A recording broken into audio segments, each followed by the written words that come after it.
భారీ వర్షాలకు కృష్ణానదిలో వరద ప్రభావం కొనసాగుతోంది. నాగార్జున సాగర్ కు కృష్ణమ్మ పరుగులు పెడుతోంది.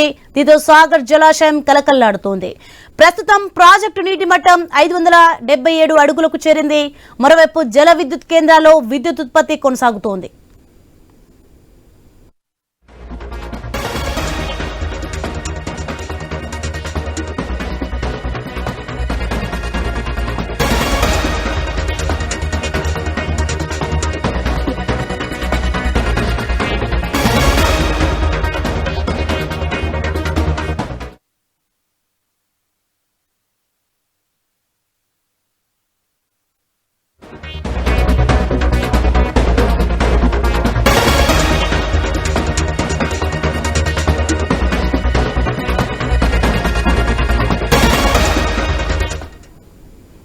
కర్నూలు జిల్లా సుంకేసుల డ్యాం కు వరద ప్రవాహం కొనసాగుతుంది.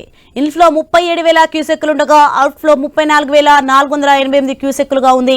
రిజర్వాయర్ పూర్తి సామర్థ్యం 1.026 టీఎంసీలు కాగా ప్రస్తుత నీటి నిల్వ 291.50 టీఎంసీలుగా ఉంది. ప్రాజెక్టు ఒక గేటు ఎత్తి నీరు దిగువకు విడుదల చేస్తున్నారు. కర్నూలు కేసీ కెనాల్ కు 1847 క్యూసెక్ల నీరు విడుదల చేశారు అధికారులు.